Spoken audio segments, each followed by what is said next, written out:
What's up, guys? It's Danny from LEGOdanibob, and welcome to the Republic Studs Show. Lego Danny Bob, welcome to the Republic Stud Show. Yeah, thank you. Thanks for having me on. So we try to cover everything here. I like to get as much as we can done, and this is primarily focused on you. People out there want to learn who you are, what is it you do, explain everything. Okay. So You I asked guess for we'll it. start off from the beginning. How do you get involved in Lego? Yeah. And I guess we'll work our way up. All right. So I'm one of those kids that grew up with Lego. Have older siblings, so they were always building cool stuff, and I was following along in their footsteps. I only had hand-me-downs and a pile of Lego. Sets, collecting wasn't even on my radar. I actually started buying a lot of Exoforce and Bionicle, believe it or not, when I was about 12, 13, 14. I was really, really hype on it. And in terms of Lego Star Wars, which is what I primarily focus on now, I could not yeah, that stuff was like expensive. It's always been like kind of the top of the line, most expensive theme in Lego. So Bionicle actually was super cheap. $8. You could get a canister and build a figure. And there was, a couple movies and shows. So I thought that was pretty fun. So I kind of just stuck with that. But, a lot of time has passed. There's been a lot of growth and maturity. So I no longer look into Bionicle anymore. That's long past. That Well, is it that not is existing also doesn't help a metric ton. also the fact that the theme no longer exists Yeah, for sure. Rip, But there, Rip Bionicle. the fan base still exists. That's for sure. But Yeah. I would have loved to have had Lego Star Wars sets as a kid. So everything behind me is just like everything that I wish I could have had when I was a kid. And like the only thing better than having it as a kid is having it as an adult when you have adult money to be able to buy it. Yeah, the thing that sucks is when you become an adult, the prices are effectively the same. You're looking at it like it's like, oh, it's still a gigantic fortune of money. That like it was $20 Right. net and now it's $300, which is basically Right. equivalent from like when you're 8 or whatever. So that I always know. hurts. Stuff that came out in 2005. You add like 15, $20 for inflation on top of how much the set has increased in value. And it feels like it would have been easier to like save up my green bean picking money. That's what I did to make money back then is I'd pick green beans and, like do weeding and stuff. It's like the same amount of effort to actually have more effort now in terms of like hourly wages to make enough money to get these sets. But Yeah. as you can see, I've been fortunate enough to acquire a few, and that's mainly what I do over on my channel is lots of set reviews. The actual shopping haul is quite the deal for me. I actually love going out and being able to like just get a bunch of things and just like, talk about it all in one video. So that's kind of my specialty. And then, of course, some news videos, which, can't compete with the stud over here. He's all over the Lego news, but I certainly love reacting to it as well. I certainly love watching other people's reactions to new set reveals, leaks, rumors, all that kind of speculation. It's super fun to, hear different people's takes on it. And I also like giving my own take on it. So if you've been watching my videos, you know that my saying kind of goes, subscribe for lots more Lego Star Wars news, build reviews, and shopping hauls. So that's pretty much what I do. No, yeah, I love the news. I don't know, the news is fun. It's fun. Like I always enjoyed it. So I get the appeal.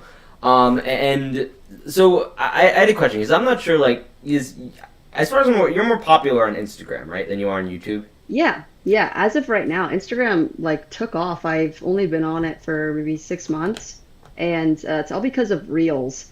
You get a couple of Reels that pop off with more than a million views, and your freaking followership just keeps racking up. It's like it's almost like cheating. I don't really feel like the Instagram views are quite as weighty as YouTube. Like Oh, YouTube is absolutely. definitely my long-term goal. That's what I want to grow on for sure.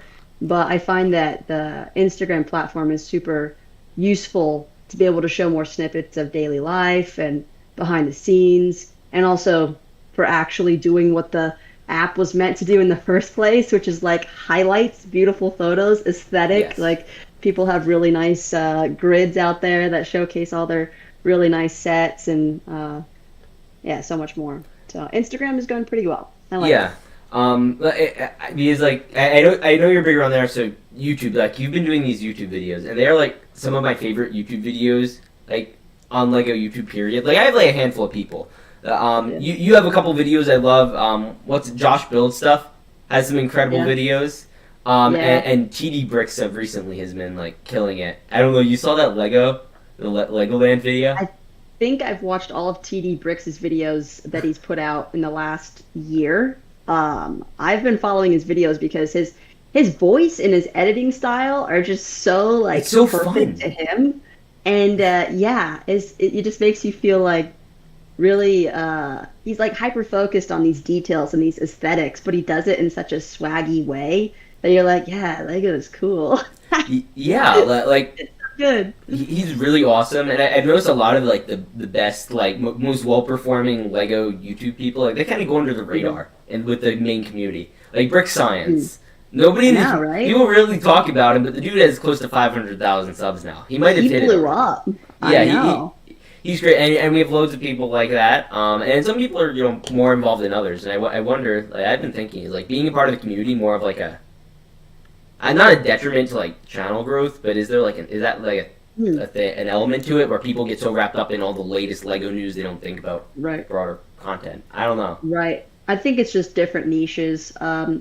Like for TD, and I think another comparable channel would probably be Generic Stud. Yeah, They seem to be putting videos out more so on a weekly cadence, so you have the novelty of the video and also just a lot more time to really do the ideation of what's a viral concept and how can I actually build that out in a creative story or challenge because that's what YouTube loves right now. The algorithm loves a quest, a challenge, and also a really good thumbnail that people are going to click on.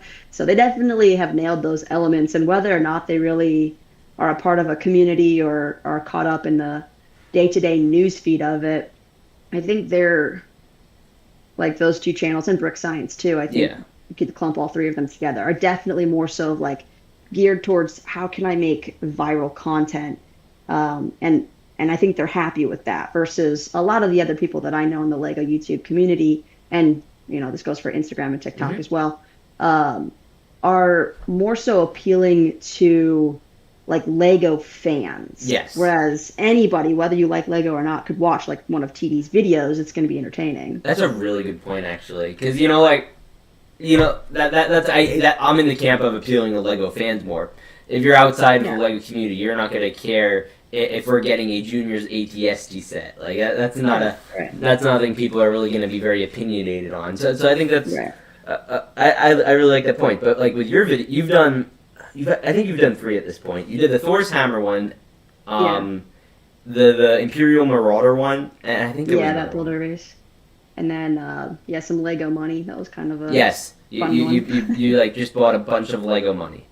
Yeah, yeah. Have you seen like Yeah. the custom set where it's like George Lucas's his $4.6 billion That was the inspiration. That was the inspiration for sure. I thought of even getting like a George Lucas minifigure and saying that's what it was, but it wasn't near the amount of money, and I would have to have like 50 of those briefcases. At that point, it was just getting too costly, and I had to pull the plug on four it. point So, six billion. Yeah, that would be more than a couple. That would be more than a couple yeah, briefcases. a couple more than just a couple, because just one briefcase is like 1,000 tiles for $100,000. So Yeah, you need a lot. I mean, yeah, and that's $100,000. So you need to buy a lot of green brick.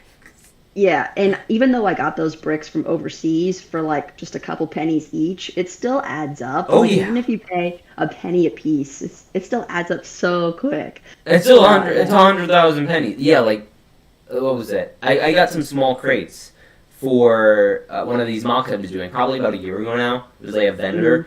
They're really cool looking, but like you add them all up, if you're looking at this stuff and you're like, okay, I pay. It's like $40, $50, right?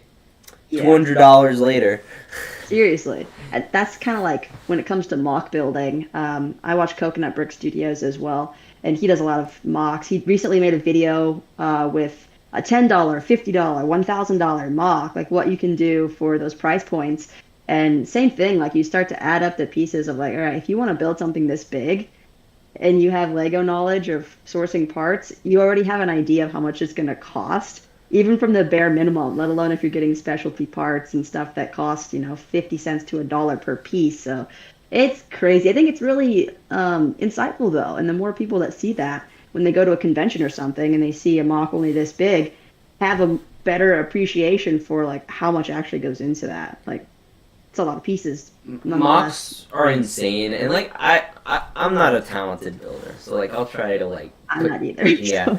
I have no talent. I'll build like kind of bare bones stuff, and also the thing is like I feel like sets are just generally more interesting to look at because these are the things that are getting mass sold to people. Right. And on top of that, like they're pre-done for you. All you have to do is put them together. You don't have to worry about spending excessive amounts on bricks that never gain value. So like, that's the thing. The sets all gain value. The bricks all. Well, that's another thing that I kind of was thinking about because I got a couple of older sets at this last convention in Chicago, and I got some sets from the early 2000s, and Lego as a company was not doing so well. Yeah. They didn't have the same collector market demographic that they have today because those were just the sets that were available. I don't think they really sold all that well. And a way to try to appeal to the audience was providing additional, like, alternate builds. You had your set of Yeah, I know what you're instructions, talking about. and it shows you, like, two different alt builds. And it was like as if they were trying to show you, like, oh, look, you can get so much more value out of the bricks when now the value is actually in the fact that it's a boxed, packaged collector's item, and it's a set that, yeah, you can build, but it also retains its value because of that packaging and branding.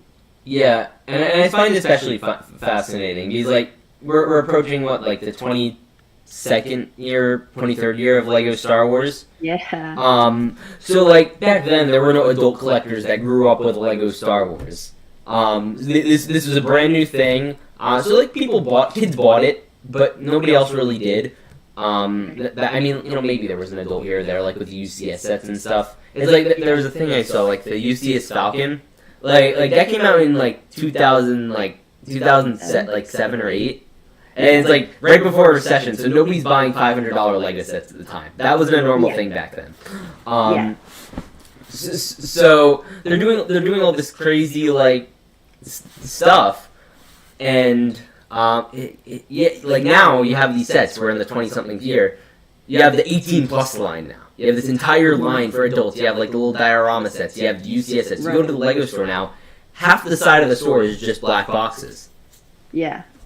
I know. It appeals to such a wider audience as well. Like not only are the numbers larger in terms of sales and price points, but even just like a bigger demographic of people too. Whereas like all the sets in 2005 were what, like 7 plus? Was there even like a 14 plus set at that point? I think the Falcon. I think the that was, Falcon, like, yeah, like big 16? UCS ones. Yeah, but there was just like so far and few between. So yeah, the fact that Legos like appealed to such a larger audience and with all these like black boxes, I am really curious about how the future kind of value of the 18 plus sets are going to go, because like a lot of the ones like the helmets, they don't have any minifigures, so I especially wonder about those. Yeah, it's like right after I know this one with the TIE pilot helmet, because I bought one. He went on sale down to like $35 for Black Friday, and then it was out of stock. I checked eBay. It's like January 3rd. The TIE pilot helmet's at $103. Like, wait a Is minute. it? Well, now it's at like 100 something already. Yeah, those are like the Generally, first. as soon as stuff retires, it goes up like 2x. So Oh yeah, like I can complain. those specifically with the helmets. That's because we haven't really had any of the big 18 plus sets that aren't regular UCS retire. And the ones we have, like say the Cloud City or whatever, when that retired, that's $800. And I feel like with the Cantina, that's going to be another $800 set. Yeah. So like I'm like, do I want to buy another steel Cantina? I don't know. That's a whole thing in of itself. Like, there's so many niche topics within Lego, whether you're like a viral Lego YouTuber or a news creator or like a collector. Like, there's so many niches within it. There's accounts out there on YouTube that just focus on Lego investing. Yeah, And like, I've seen of which those. I think are going to increase. Yeah, I try not to get too into it because at the end of the day, I think ultimately I am more on the collector side of things because I really enjoy the lore behind like in Star Wars, I love connecting the lore elements to the sets and small inclusions of things when you look at it and you're like, what, why'd they include this little like kyber crystal or something? Or why is this here? Or Yeah. why is that there? And it's just these kind of like nods at the content, like the source material behind it. I think connecting those two adds a lot of value because it's like they've now just materialized some aspect of Star Wars that I, really enjoyed watching, and now you have it in this like collectible form. So I don't know, this whole like Venn diagram, and I'm somewhere in between of this Star Wars fan base and this Lego fan base. Yeah. I definitely enjoyed like so many different Lego sets. I do have like other stuff outside of Star Wars. You can see there's a few things over there, Just a few. but for the most part, yeah, Star Wars stuff is just fascinating because it's the best. It's the best selling theme. It will be the best selling theme. And at the rate they're pushing out content, like in terms of the sets increasing in value, in terms of getting sets based on new content, I just feel like the longevity is like there. I can't see it dying out in the next 10 years. You see, honestly, here's my biggest worry for Star Wars and Lego Star Wars is you have another issue. Like I'm worried about the movies coming back. To be 100% Yeah. honest, in my opinion, the movies like the sequels effectively killed Lego Star Wars from the end of 2015 until 2020 when they finally were done basically making stuff over them. Like you had like one good movie out of like the four. Like I think or out of the five, I think Rogue One was good. The others were all mediocre at best. So like you had all these sequel sets just crowding shelves that nobody wanted to buy for years. Pretty I'm not much. saying all the sets were bad. There were a lot of very solid sets. Like for Episode 8, you had the First Order Star Destroyer. I think that's an amazing set. Yeah, that one's probably the best out of all of the sequel sets, to be honest. Yeah, and you even have ones like BB-8 out there, or like things like that, and Yeah. they just sat on shelves because nobody liked those movies. know. So It's I really worry that if crazy. they say do, like they're doing a Rogue Squadron movie. I'm like from a marketing perspective, the only toys you can make are X-wings. More X-Wings. I'm like, and I'm looking at this movie like, no more X-wings, please. I know. Eh, I know. It's crazy.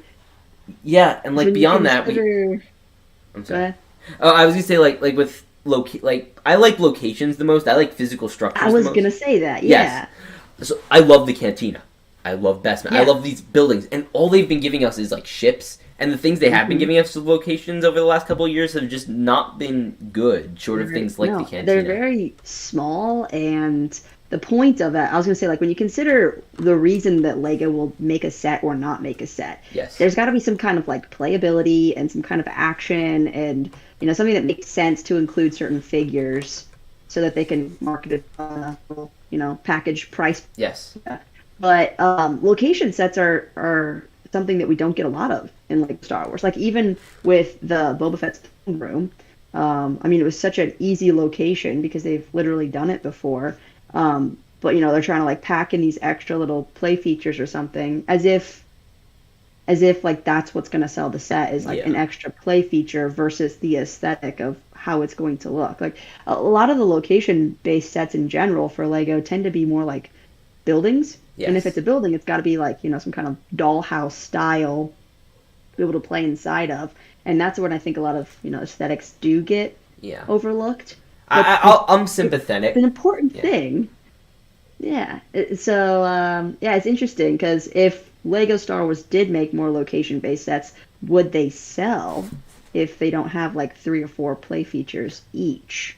That's Because a then good you're kind of point. getting into this territory of like, okay, well, I could build that with my own bricks. I can make a mock of that if I want to have a really cool set displayed on my shelf. Right now, we've got the diorama sets. Those are basically locations. Yeah. But they have to have some kind of little play feature in there. They're like, oh, they're like, I mean, like I'm they're like, really oh, just- thank goodness. Yoda's Dagobah Hutt has a clip for his lightsaber. I wasn't gonna buy the set if they didn't Oh do gosh, that. I would have lost the lightsaber. had it not been for that. Yeah. And it's like I'm sympathetic to Boba's throne room, because I kind of look at it the same way I look at Emperor Palpatine's like final the final duel Death Star set. Yeah. It doesn't have to look like Jabba's palace because this isn't Jabba's palace. If they want to do Jabba's palace, I'm sure they could go out do a Master Builder series style set, make it look just like it Yeah. inside and out. I'm down for that. Mm-hmm. So I'm very sympathetic to that one. I'm like they advertise it as Boba's throne room, not Boba's palace. So Right, right. I know it's not, and the fact that they're even to somewhat replicate it, I find nice. I get that's not what they were going for with the set, so I'm sympathetic to that one. I'll Yeah, be that's fair enough.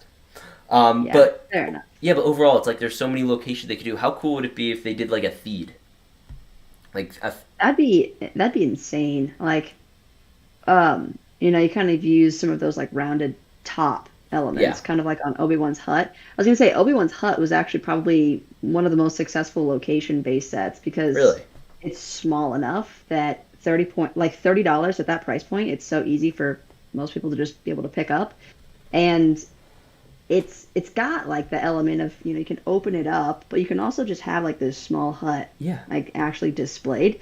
So it's like a miniature scale of actually having a really successful location base. But if they were to do a feed, I can't imagine it being like a massive building. It would have to be kind of like a part of a tower and maybe like a part of a wall. Because as soon as you try to like actually construct the full scope of it, if you think about Mos Eisley Cantina, it's not tall. It's not tall. It's yeah. dense. I And mean, so all the I'm thinking more parts, of like the Naboo Palace specifically. So say they yeah. do like Padme's full palace. You have a little area for her throne room. Mm, You have the area okay. where Maul So more and them interior. fight. Hmm. I'm thinking along the lines of like Bespin, or like one of those, like a Okay, Master that's Builder series. totally different. Yeah, so you're getting more of the interior aspect of it. The Bespin playset is super interesting. It's the one set that I don't know where to put, and I've actually You have it? contemplated taking Yeah. it apart multiple times. I got this set on eBay a while back, and I got it used. All the parts are there, but some of the minifigure pieces were swapped out, so Ooh. they weren't like 100%. Like, Huh. I think in the end, it was still a fair price for everything that I got, but I say that I got scammed, and that's my fun getting scammed story. But that set I literally have because it's like this big round thing, right? Yeah. It's so large. If you're to like to put it on a table, it takes up the whole table. So I have it like propped up like this, and it just looks so weird. So Yeah. I wouldn't necessarily want another thing like that. But if it's a flat back and you can push it up against the wall, and then it has all this, interior stuff, different Like a rooms or Disney Castle whatever. type thing. Yeah, because Yeah. that Like if then they you go did. back to the dollhouse Yeah. idea. So I don't know, it Yeah. just seems to work really well. I mean, with Bespin, I find that one interesting because I never wanted that one at the time because I was like, okay, so Yeah, this is 350 for an extra yeah, 150. I could get the Death Star. yeah. So it was like, oh, well, that makes sense. And then they retired, and because I think at one point I had the ability, like I'd saved up a ton of money because this was back Yeah. 4 years ago, so I was like 12. So I like saved up a ton of money. I was able to go out, and I could have bought it, but then I decided against it. Big regrets, obviously. Did Um, you buy the Death Star though? I didn't. I never got the Death Star, and I'm very upset about it too, because like of how Shoot. prominent it is. Like everyone's like, "You have the Yeah. Lego Death Star," and that's always been like the big ask. Like that and the Yeah. UCS Falcon are like the iconic Lego Star Wars sets. I feel That used to be a what? like the iconic Lego Star Wars sets. Like people are going to Oh, ask, "Do you have the yeah. Death Star or do you Yeah. have the Millennium Falcon?" Like that's going to be it Falcon. Yeah, probably. probably. Makes Do, sense. Talking about the Death Star 1 or 2. um, no, Oh, it would have been the 2, right? well, I'm this is the sorry. 2015 one, I guess, that we'd be Yeah, talking that's about. what I tried to Yeah, I'm like say. because there were two Death Stars. No, you're There right. are. There are 2, and there are also 2. Yeah, and the two of them are like meshed into one, which is like Yeah. these. They throw Palpatine's like throne in there. Hmm. So yeah, so you're a cool person. You do lots of cool stuff outside of Lego. You're out here like on the water like doing Lake surfboarding or surfing. yes, and Yeah. you're going out and your dad's renting these giant snowmobiles and like I want to hear about this stuff because this is like fun to me. All right, so I come from a pretty big family. So growing up, we had four-wheelers and dirt bikes and stuff. So that's kind of a normal thing. Like I live out in the countryside, so there's a lot of land where you can just go and ride four-wheelers around. So yeah, I'm fortunate enough to actually live on the lake, and so we have a wake surf boat. And wake surfing is something that I picked up about a year ago, and not like wakeboarding where you're holding on to the rope like 50 feet behind the boat. It's actually right behind the boat, and you need a really, really specific type of boat that's heavy enough that puts off a large wave that can actually push you Yeah. forward. So you let go of the rope, and you're actually legitimately surfing just on a fake wave. It's like not an ocean wave. Fake wave. Wakeboarding just seems so like much fun, and I don't know. Like, Well, because my family's big in like boats and like that sort of oh stuff. yeah, So, yeah. so like, I don't know. I don't know if I have it in me to do it because it looks like really like That's the cool thing. Wake surfing, I feel like anybody can do it. Anybody can try it. You just have to like go somewhere where someone has the equipment to do it. Because it's not just any boat is going to make a big enough wave. yeah. And you also, so there's a lot of things about it that have to be perfect. I'm very picky about how the wave is so that you can have a consistent wave and be able to do jumps and tricks and stuff like that. But as opposed to wakeboarding, where you're going 22 miles per hour, wake surfing is only like 11 miles per hour. So every time you fall, when you stack, it's like nothing. Because if anybody's ever wakeboarded before and you've ever caught an edge and you get this motion, whapa, oh, it feels terrible because you're strapped into the board. And as soon as you catch an edge, you just like on the back of your head or on the front of your head, you just smack the water and it feels like concrete. But when you're only going 11 miles per hour, the chances of you actually getting hurt from impact on the water are so much less. Oh my gosh, it's way better.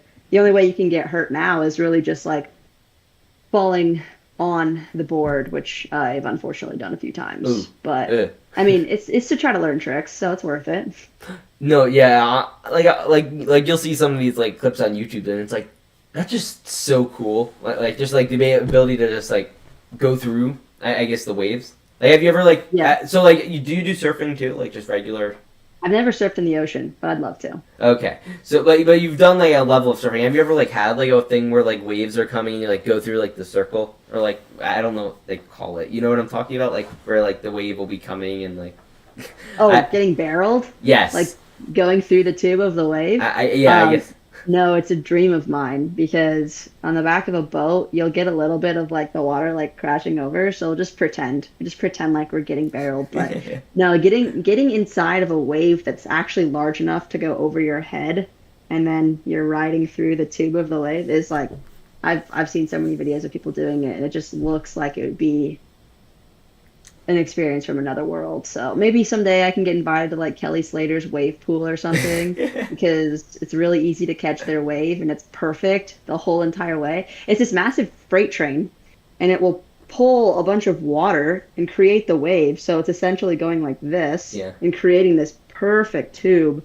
And I've seen a ton of people on YouTube just like That practicing that different sounds surf fun. maneuvers and it's so amazing. I feel like it Yeah, takes there's away from when you truly have like a really good wave and like I don't know like it's like oh Well, you no, just when it happens naturally out in yeah the wild, it's the coolest it's right different every time. yeah And so there's this one YouTuber I specifically watch, Jamie O'Brien. He's a pro. He's sponsored by Red Bull, and he's out in the North Shore of Oahu, and he surfs pipeline like every day of his life. And those are the largest waves, consistent largest waves like in the world. And so yeah, it's just insane. There's so many different types of waves you can surf, and yeah, getting barreled is definitely a dream of mine.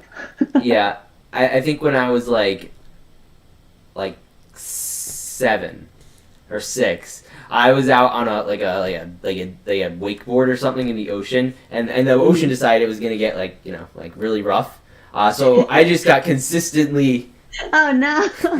caught. I You got a had washing I think I had the lifeguard had to get me out, but Oh no! that was something. What was worse, I was tied up to this other kid who I was friends with. Like we had our things like tied to each other, like these they how they have like the things that wrap around your arms. Yeah, So yeah. so we were just like getting barreled on top of each other. Oh, that's a different barrel. That's not Yeah, my dream. not that barrel. No, I I want know to your get barrel is caught. just going through it. Mine is like Right. Yeah. I don't know what that would be called. That's like, yeah, basically just like getting washing machine because you're just getting Washing machine. tumbled Yeah, that would be it. in the whitewash of the wave. That's a really good word for it. Wow. Yeah. Yeah, it's exactly how it feels. I've been there before. I know. um, okay, so I guess I want to hand this over to you. Like, what are you doing with your content now? Because like you've done like loads of these. You're doing more highly edited videos. I've noticed. Like you did this one on like how to attend Brick Fair, which all of you should watch and then come to Brick Fair, Virginia. So do that, and you've done stuff like that. So like, how are you like in terms of editing? Just like, what is your approach to it? Like, what do you use that sort of stuff? Yeah, and I told you this was gonna happen. There's a guy. Wait. Let me pull this up on. They don't see what you're seeing. Here, one sec. So here, there it is. There he is. There's a There's window a guy washer. washing the window back there. This sums up my life. Every time I've ever tried to record, whether it's like with recording with another person, like collaborating like this, or just like recording a review or something, stuff like this just always happens because we're just a very active family and love doing work. And so, Yeah, yeah, I've that been just I've been happens. very It doesn't get fortunate naturally. in that department where I like get lucky because like a thing will happen right after I record. All of like Oh yeah. problems are I'll be like the Roomba. I bought a Roomba for Oh my my family gosh. for Yeah. Christmas or something or like other one year, and I got it. Big mistake because I record in the basement. Roomba's going Right. around. Like Yeah. Upstairs, and it's like, yeah, and it's like oh okay, so I have to go upstairs turn that off.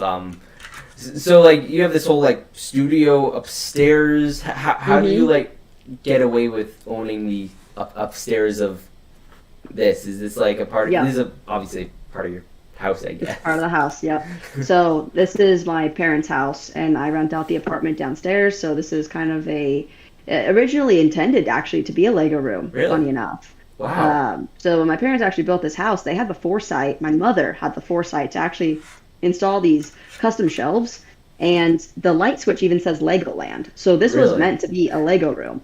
At the time, my brother had some sets around 2015, 2016. So that's where most of those came from. Is actually my brother getting those for his birthday, for Christmas, and it was like.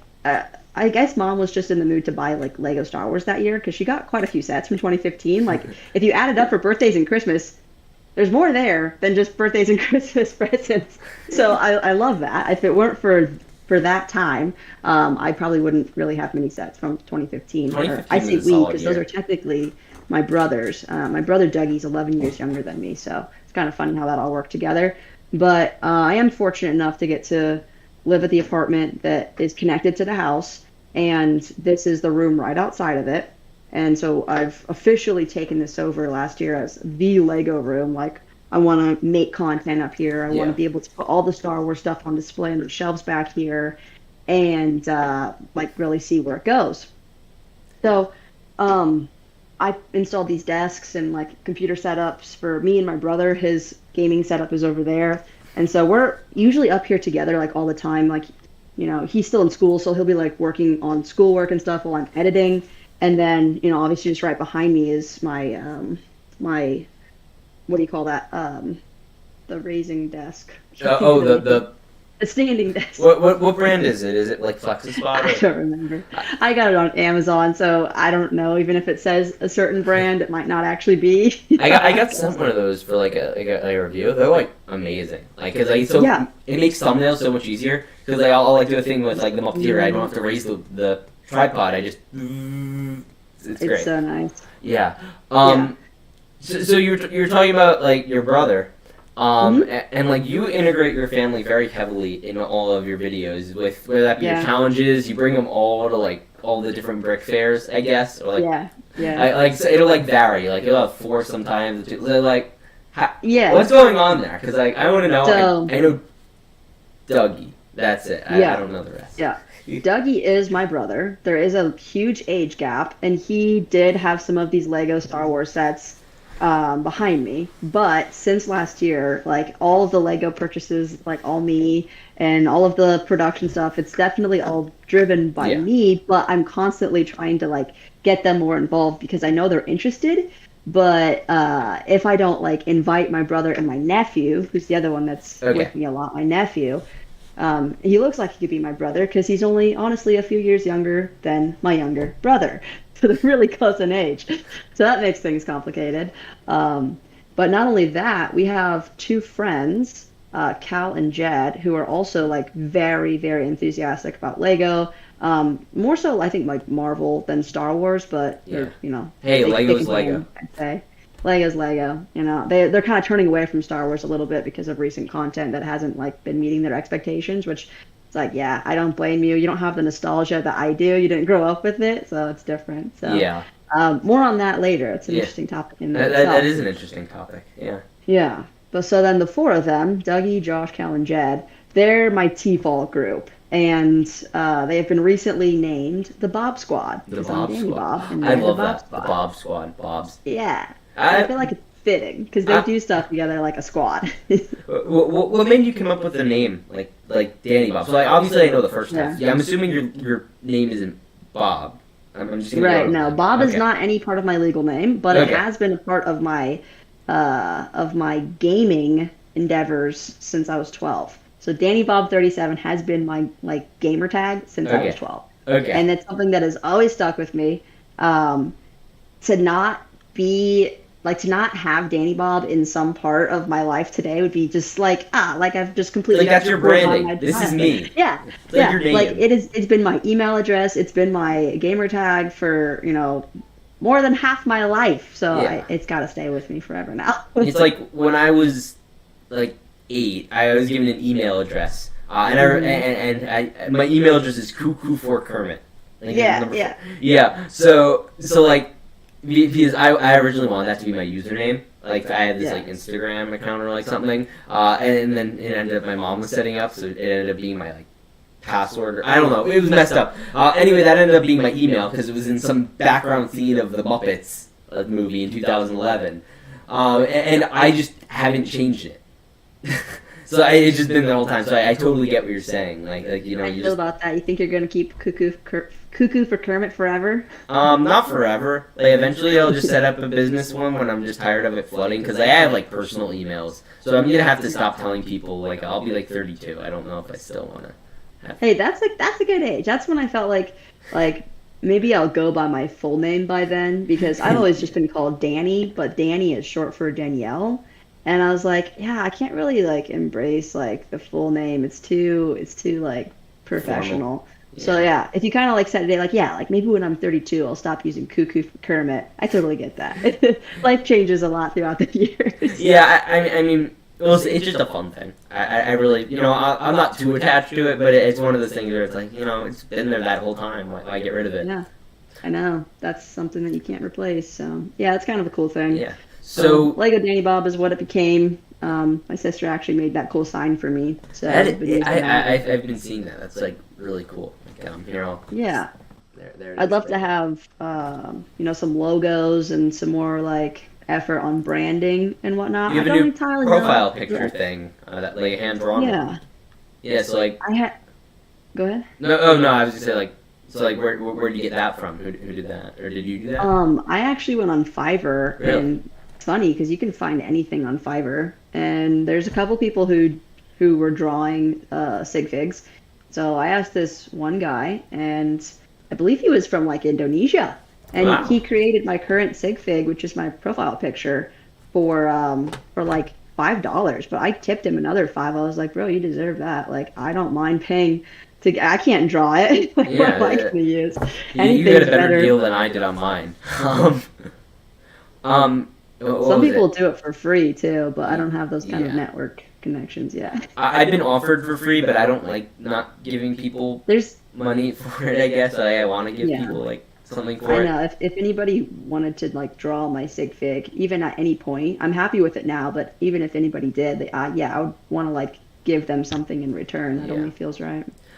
So you wanted to talk Star Wars and like the current state of Star Wars, which I think is an Yeah, interesting it topic. is So super interesting. I don't know where you want to start. I guess Kenobi's probably a good start off. Oh So yeah, so what did you think of Kenobi? Because I'm curious. yeah. So just kind of as a disclaimer, I always watch during the live watch parties with Star Wars Theory, Yeah. and I tend to have very similar opinions that he does. Yeah. And so much to the point where I have to like check, wait, am I just agreeing with him because I trust his theories and stuff so much? But no, I tend to actually have pretty similar opinions about Star Wars. And so I think coming off of Kenobi, it was one of those things that I enjoyed watching, had some absolutely great moments. But did it really need to happen, or was Disney just trying to create content to put on their subscription platform? That's a And good point. that's where I think they're sort of headed. I was talking on my live stream last night a little bit more about how I've kind of had to accept a little bit, painfully, that the Star Wars content that's coming out right now and is planned for next year may not really like meet my expectations because they have to view it as content. Like they Yeah. have to just get videos out there. I mean, just like a YouTuber would need to get videos out there so that their engagement and They're not views and doing all it for their story money. purposes. No, it's for money. They're not doing it to And tell. It's not like the Clone Wars anymore, where you could have these crazy. You'd have the Mortis arc and the Droid arc and all these crazy things. yeah, Now it's put out stuff we can market. not to say that I don't think they will still try things because the redemption to that statement, otherwise kind of sad statement for a Star Wars fan, Yeah. is that there are still really good people involved. There are still people who really love the franchise, and Dave Filoni being in there and Jon Favreau being in there, I think is a huge light at the end of the tunnel. That like whatever happens, if they were involved in some way, shape, or form, you know that it's like being taken care of. Like the stories are being taken care of. Now, the issue is that they aren't involved in every single project to the full extent, right? Yeah. There are so many cooks in the kitchen, so many writers, and at the end of the day, somebody has to decide who they want to live and who they want to die Yeah, in the it's like Dave story. Filoni, short of like I guess major plot points, he had like no role in the Bad Batch development. No, I like the Bad Batch. I actually think the Bad Batch is kind of good. Like I enjoyed I that. think it's good. I don't think it's bad. I just really did not enjoy the Martinez sisters ever since they were in the Clone Wars. Oh yeah, no, no. They had some weird inclusions in there. I think overall, as a whole, the series, it's one of like the most solid series. Like as a like per capita, like there was not many like other like, obviously coming off the first episode, which was amazing, like peak Star Wars. Mhm. It's difficult to top that, but it was consistently good. Like you had no really like significantly lacking episodes where like this was just the worst thing I'd ever seen. Like they were all just kind of there. Here, I'll give my take on the thing that was wrong with Kenobi, and I think it was budgeting and direction. It felt Yeah. super cheap. Like I'm starting to get irritated with this volume they have. It works to a degree, but like I can see it sometimes. Like I see the screen in the background, and I see like the little like the sand like pressed up onto the screen, so that way it makes me feel full. And it's getting hard for me to like mentally work with. Like that's not like I know that's not real. And like the sets were like that third episode where Obi-Wan was on that just boring planet. Like that's the most boring thing I've ever seen. The little city planet he went to felt really cheap. Yeah. Yeah, It's that like did. yeah, and also like what happened to all the background aliens? Like Mandalorian, they were able to do this very well. You went to that little Quarren world, you have all the Quarrens and the Admiral Akbars. Here you just have a bunch of random people. Like you have the set designer throwing random garbs at everyone. So Yeah. it was for me. It was production and the money they put into it. That's why I kind of wish it was a movie because you cut out the filler. And then you obviously have the stuff like Princess Leia running away. And Well, you didn't like that? No, that was my favorite scene of the whole show. Oh, Actually, Branch. The branch got in my way. I couldn't get her. that was. I don't know how that did not get cut. They could have literally just shown the guy, like, and you pan in, he's there, and then he runs after her. Like then they did that again, but they cut it that time. I thought, like, if you remember when Reva found her in the tunnel, which how did that work, by the way? Like, you know the tunnel thing?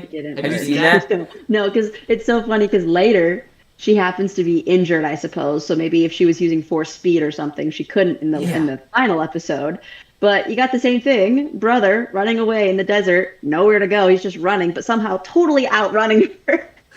Yeah. But Leia, with her short legs, couldn't outrun her to save her life. So yeah, I mean, and that's what that. I'm thinking like you had the other thing where like, oh my gosh, like we shouldn't be talking like this about Star Wars. Like this is Star Wars, and this shouldn't be something that should be really applicable.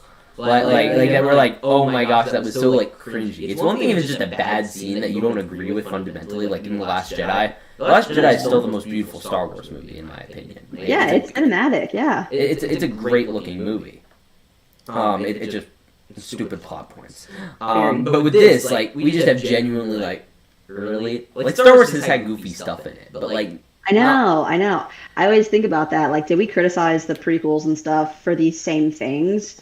Or has there just been enough, like, time and appreciation to overlook them? But I don't know, something about when you're trying to, like, tell kind of a serious story, which is the feel of Kenobi. Yeah. It should feel heavy. He's super depressed. He is like having PTSD every night.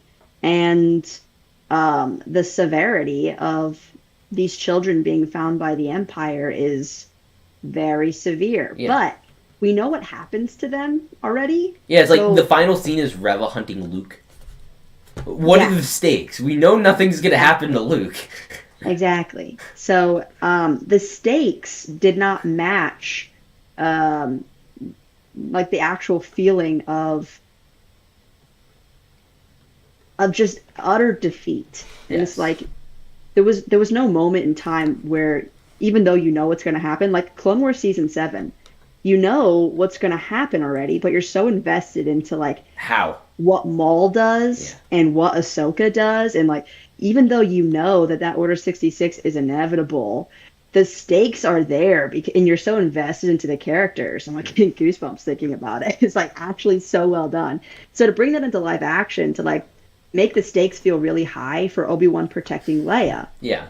or for Owen and Beru to be protecting Luke, like it just didn't feel like you weren't totally invested into Owen and Beru like having this moment of protecting their son, you know? Like it just didn't really it didn't come about. And that's where I think that the, overall direction, like the directing of the acting and stuff was maybe a bit off because they weren't sure if they wanted to make a season 2. Yeah. And again, we're going back to like who That's was that creative executive. director that wanted this character to live so that they could make a season 2. So Yeah. And because if it I were will really say, meant to be like, just the story, they yeah. wouldn't have done that. My favorite, I think one of my favorite things, honestly, to come out of this show, like, this is a minor thing. Uncle Owen. I don't know why. I never really, nobody really ever cared about Uncle Owen or Aunt Beru. Nah, They no, nail. it's true. He was so like I smile thinking about like how like cool like Uncle Owen is Sassy. and the actor like they nail. Yeah. He's like for people that were cast like his background actors they didn't really do much in Yeah. Reg the Sith and then they bring him back and they're like really Mhm. good. Like I Yeah, was like no, it's whoa interesting. like they had like acting on par with Ewan McGregor. Um Mm. and what's her name? Reva's actress. She was all right in acting. I think she was like she had a few moments. Like I get what they were going for, so I liked her as an actor a Yeah, lot. I think her yeah, character, like I felt generally speaking, the show got weaker when there was a heavy focus on Reva. that was the issue. Yeah. Yes, I mean, overall, I would have loved for it to be a little bit more focused on Vader yes, versus him absolutely. just being the bad guy in the shadows. So that would have completely changed it. I think that would have brought in the severity to help you feel how heavy the situation is. Because I don't know if they were trying to do a big reveal with Obi-Wan finding out that Vader survived or something. The issue that I actually have with the show is after 10 years of being a hermit, how did absolutely zero news come to Tatooine about some Dark Lord slaying people on different I mean, planets? And Obi-Wan then could have in the figured, comics, no, that was any fallen any Jedi. Dark Lord. I Yes. guess. And, That was like my biggest issue because like really, I guess he was so closed off to the Force and so closed off and having PTSD, like who knows what he could have really been thinking, but there was too much of that left to the imagination that yeah. it could have come across better in the actual screenplay. Just like the whole like Reva saying, "Oh, he's alive." Like that moment needed to be A little more. It memorable. needed more time at least. Hmm. This is the thing. Like the problem is the reason Reva probably like she probably wouldn't have really been a character at all if for the fact that we can't have Leia interacting with Darth Vader. So it was whole because they want to keep continuity, and this is where I get They issue with the needed show even needing a justification. they needed something, they needed some type of win at the end. And whether it was a bad guy for Obi-Wan to defeat Yes. or somebody, like turning to the light side again, they needed some sort of positive note to end the show off I don't because think they did. Because you just I have mean Obi Wan go they back to wanted it all though. you need is Obi That's Wan to what go I'm back. saying. Yeah, like they push this stuff of like Star Wars is about hope. And yes, that's true, but you don't need to make the entire show hopeful. You make the show sad and depressing, and then the hope comes in A New Hope. That is Right. why it is Right, called A yeah. New Hope. You don't need Yeah. consecutive hopes. You need something I mean, you need to be beat down so that way you have something to hope for. it's so Um, true because if you look at Rogue One, Yeah, They end. Rogue One, they It's end it, over. everyone's dead. It's like, It's I don't know, over. with Lucasfilm, I don't know where the stupid new line came out that, oh, Star Wars has always been about hope and caring. Like, yes, it has, that's true, but you lead up to that. Not every single story has to be about hope. Right. So I'm kind of tired of this, and if this is the way they're going to direct everything going forward, I'm not looking forward to that. But I have Well, hope for that's it. the thing. If they would have made Kenobi into a three-part movie series, which some reasons that they may not have were because fitting a trilogy in between two trilogies, like there's too many trilogies I think it already. would have It's been really better if it was like confusing. 2 movies. Yeah. So if it were like two movies or something, oh, then it wouldn't like rhyme. It wouldn't be like poetic with the other trilogy. I'm just kidding. I'm just kidding, like George Lucas. If it would have been movies, then there could have actually been an ending. Like Empire Strikes Back is all about everything bad that happened Yes. leading up to the final Yeah, act. If there exactly. would have been like, two separate parts like that, even if they would have released like the first three episodes together, like Stranger Things, And they would have actually breaking made it apart look before good. Like, the release. show would have Mm, looked good. It would have yeah. looked better. Yeah, you would have had like this, this build up that ends in tragedy, leaving you on a total cliffhanger where you really want to know what's going to happen next and you're invested into the characters, even though you know that these people are going to live and they're going to be in future movies. You still have the investment into the characters, so that would have been a different thing. Yeah, and it's so sad. Like, he's Rogue One. I am still shocked how that got made. I look back and I'm like, Yeah, We are so lucky to have, like, because, like, generally speaking, I think Rogue One has to be like the best Star Wars movie. I Like, agree. I but actually, it's my favorite. it is the It is most definitely my favorite. well-rounded because it has the Hmm. perfect amount of characterization. It is an individual story that stands on its own. You don't need to know anything before that what happened before. You don't need anything going on after.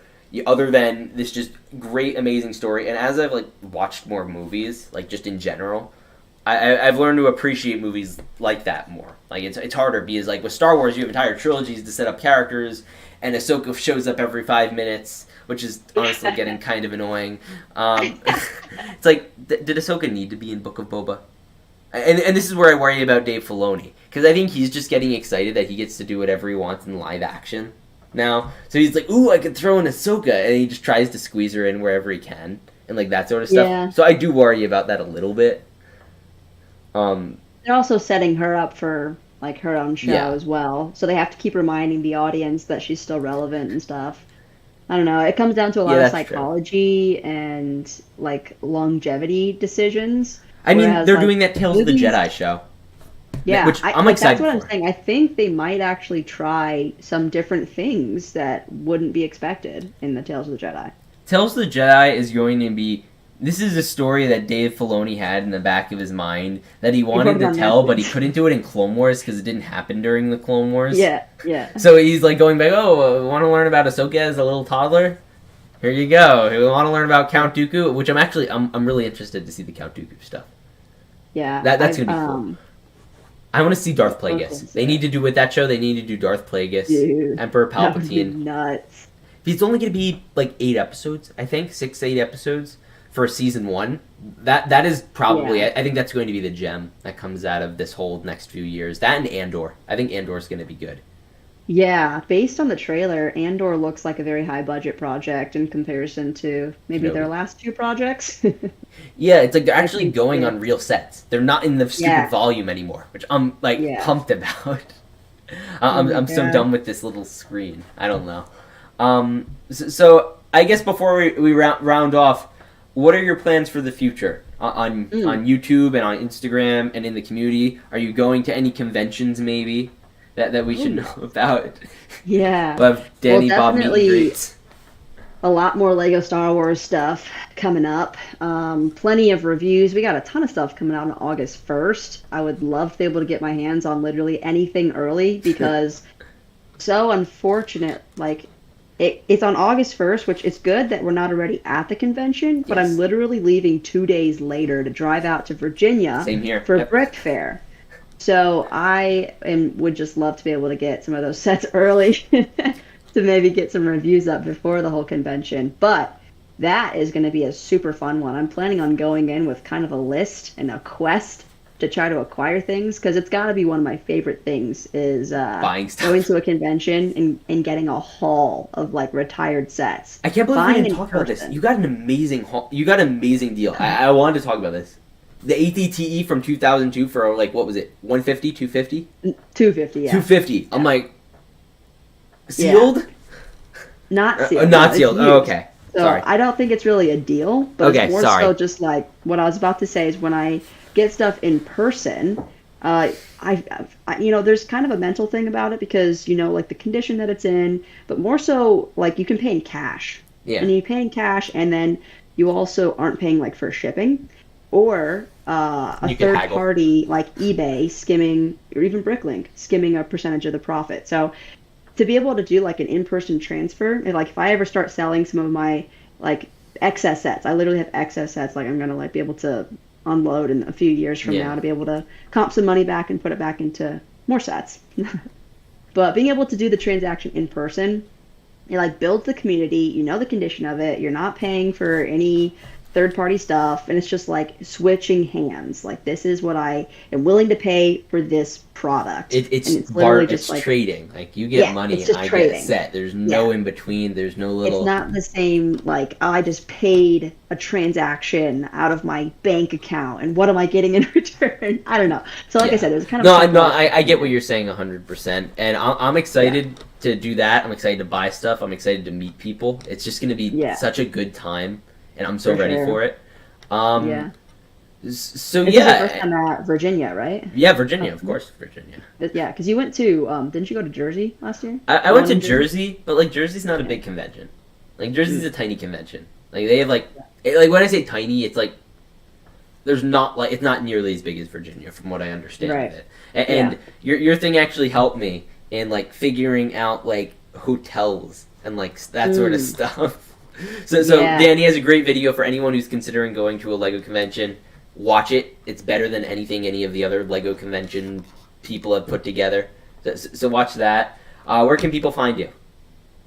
Over on my YouTube channel, Lego Danny Bob, and actually just recently hit 5K. So shout Ooh, out to all the awesome people out there who have already congratulations. subscribed.